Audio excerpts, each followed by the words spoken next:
안녕하세요. 문현진의 역발상 투자에 오신 분들 환영합니다. 오늘도 도움 되신다면 좋아요, 구독, 그리고 알람 설정까지 반드시 부탁드리고요. 바로 출발해 보도록 하겠습니다. 자, 일단 오늘 시장은 약간 흐지부지 흘러가는 모습을 확인할 수 있습니다. 크게 올라가지도 크게 내려가지도 않은 상태에서 진행이 되는 것을 볼 수가 있고요. 원래 이렇게 될 수밖에 없는 게 사실 지금 뚜렷한 호재도 뚜렷한 악재도 없다 보니까 내려가면 내려가는 것대로 이상하고 올라가면 올라가는 것대로 이상한 시장이거든요. 그래서 그냥 자연스럽게 이렇게 흘러가주는 것이 가장 바람직한 모습이지 않을까라고 생각이 드는 대목인 것 같아요. 그래서 지금 시장은 지금 시장 색깔에 맞게끔 잘 흘러가고 있다라고 생각이 조금 드는 그림인 것 같습니다. 어쨌든 시장은요, 큰 변화 없이 이렇게 명절을 맞이할 것 같다 생각이 들고요. 전통적으로 명절 전에 강한 시장은 별로 없습니다. 명절 전에 강하게 막 양봉으로 치솟아 올라간다든지 그런 시장이 원래 좀 더 드물어요. 그렇기 때문에 여러분들이 큰 기대를 명절 전에 하셨을지는 모르겠으나 사실상 명절 전에는 이제 돈이 필요한 사람들도 분명히 있어서 매도세가 나오게 되고, 그리고 돈 나갈 때가 많잖아요. 그러다 보니까 매수를 조금 안 하기도 하고요.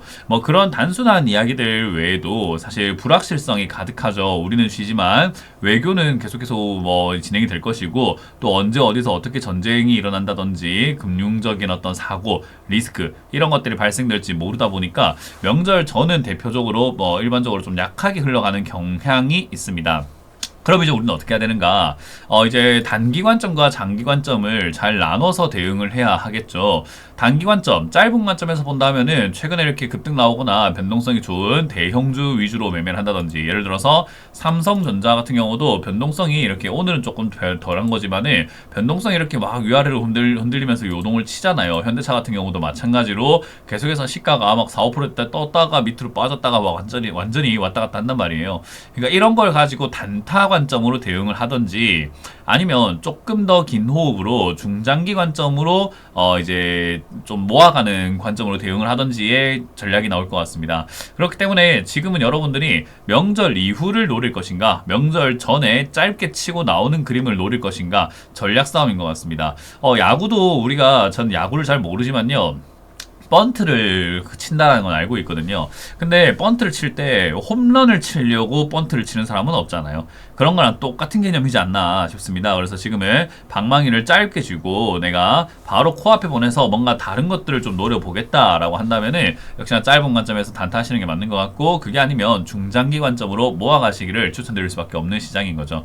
그럼 모아간다면 어떤 것들이 좋을까? 여전히 제가 말씀드리지만 올라오지 않은 종목들을 모아가는 것이 가장 좋은 전략이 된다, 이렇게 이해하시면 될 것 같고요. 이제 가장 좋은 전략이 안 올라온 종목들을 모아가는 건데, 그러면 어떤 업종, 어떤 섹터를 통해서 우리가 얻을 수 있을까, 그런 종목들을 공략할 수 있을까 본다면은 당연히 올라온 종목들을 통해서 미리미리 확인할 수 있다라는 거죠. 오늘도 상한가에는 9종목이 들어가 있고요. 10% 이상 급등 나온 종목에는 45종목이 급등 나와 있는 것을 확인할 수가 있습니다.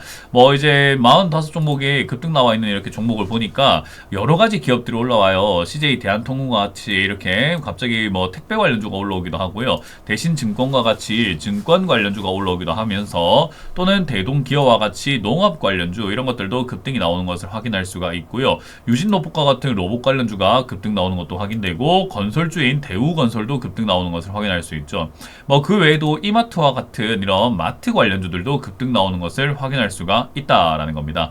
사실 섹터가 되게 다양하게 올라오고 있다라는 것을 확인할 수 있는 대목인 것 같은데, 여러분들이 이 점을 좀 잘 착안을 하신다면은 사실 요즘은 어떤 섹터를 노리냐 보다는 내가 정한 섹터를 꾸준히 들고 갈 수 있느냐의 싸움인 것 같습니다. 그러니까 인내심의 문제다라는 거죠. 그래서 지금 시장은 내가 얼마나 참을성이 좋고 인내심이 많냐에 따라서 수익이 이렇게 판가름 나는 그런 시장이다 보니까 잘 참고 잘 기다리시는 분들은 의외로 지금 시장에서 그렇게 어려움 없이 수익도 간간히 챙겨내시면서 그냥 잘 진행하실 것 같고요. 만약에 지금 시장에서 역시나 자꾸 이거 샀다가 저거 샀다가 왔다 갔다 하시는 분들이라고 한다면은 사실상 이득을 좀 챙기기가 좀 어려운 시기이지 않을까라는 생각이 좀 듭니다. 그렇기 때문에 제가 말한 것처럼 중장기 관점에서 모아가는 전략이 좋다라는 거고요. 오늘 상한가에 들어간 종목을 한번 살펴보게 된다면 사마페인트 같은 경우도 밑에서 이렇게 빌빌거리고 있다가 올라와서 지금 급등 나오고 있는 이런 일들이 발생되고 있는데 뚜렷한 이야기가 있다라기보다는 경영권 분쟁이 있다라는 그런 이야기들 나오고 있습니다.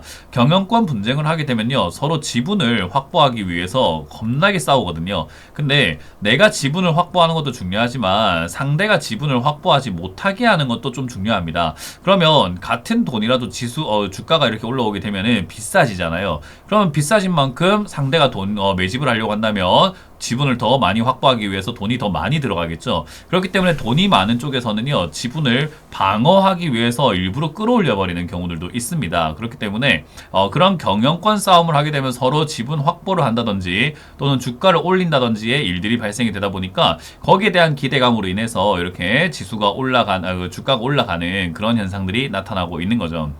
근데 이건 이제 일시적일 수밖에 없고요. 경영권 싸움으로 인해서 서로 지분을 주가 지수를 올리고 이렇게 주가를 올린다고 가정을 한다 하더라도 결국 그들이 이득을 보는 거잖아요. 주가가 올라가서 결국은 아이고 야 경영권 싸움 하지 말자, 올라간 김에 우리 지분 팔자 이래버리면은 괜히 비싸게 사서 따라 붙은 사람들만 골치 아파지게 되고 고생만 하게 되는 거거든요. 그렇기 때문에 이제 그런 관점을 조금 두고 보신다면은 들고 있는 사람들 입장에서는 정말 호재가 생긴 게 맞죠. 생각지도 못한 고래 싸움에 새우등 터지는 게 아니라 고래 싸움에 새우 배부르게 생겼네 라는 그런 일들이 발생이 되는 거긴 하지만 사실 조금 이제 따라 붙는 형태, 지금 매수하려고 하는 사람들은 진짜 고래 싸움에 새우등이 터질 수도 있습니다. 마치 과거에 이제 고려아연이라는 종목이 그랬잖아요.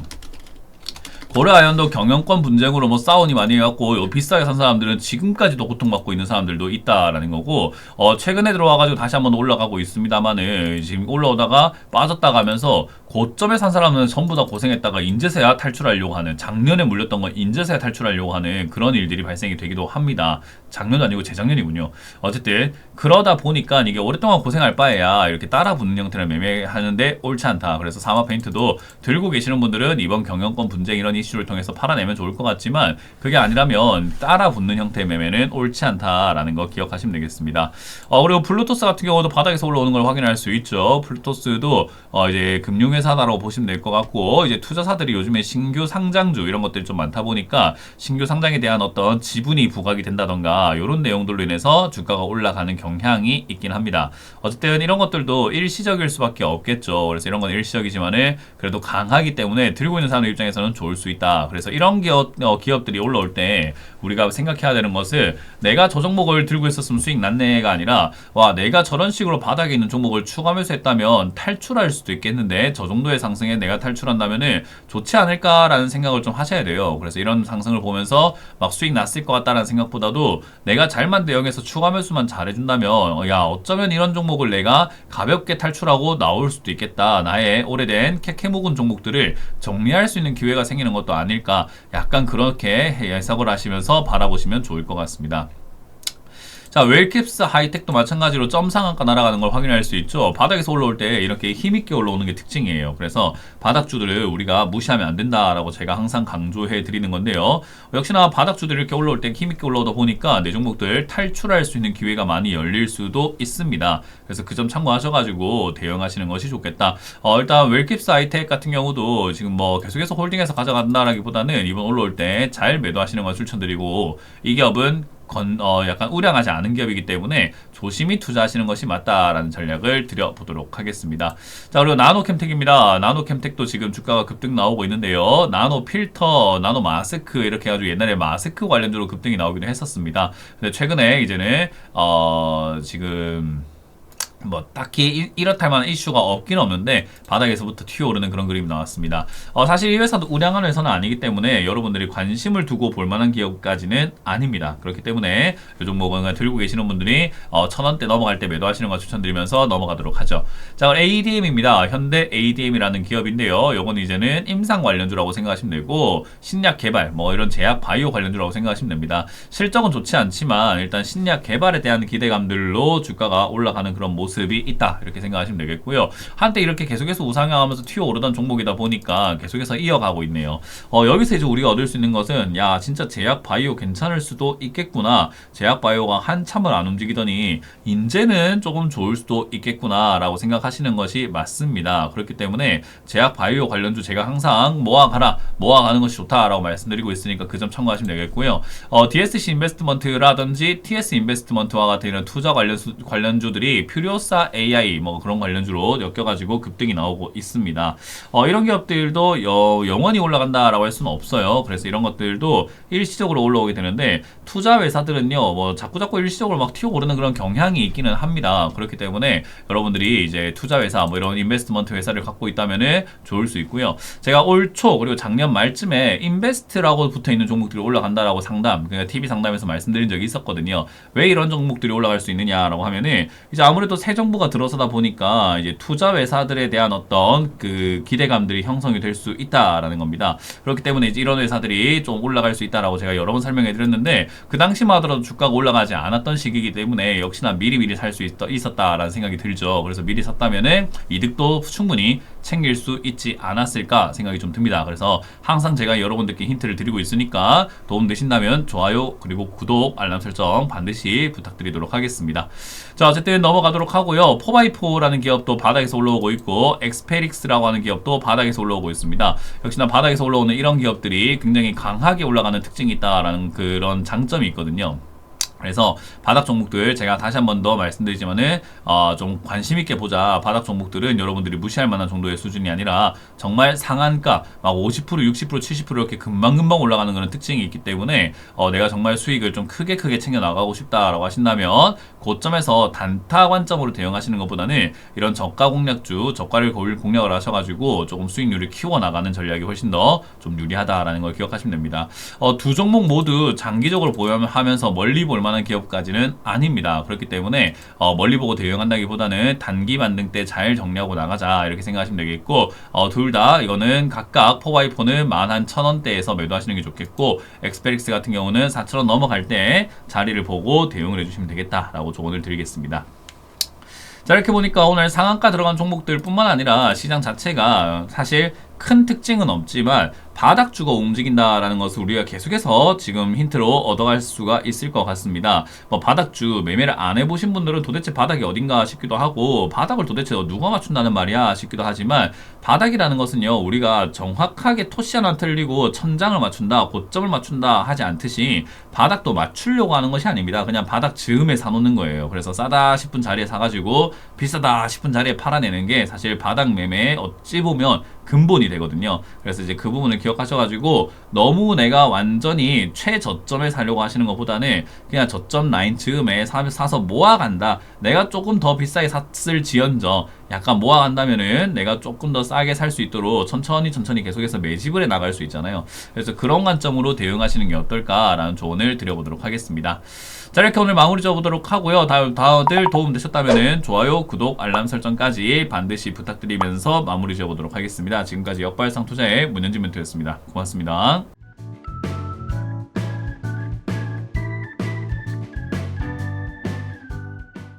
시청하신 영상이 도움이 되셨다면 좋아요와 구독 그리고 알람 설정까지 반드시 부탁드리고요. 여러분들의 성공 투자 기원하도록 하겠습니다.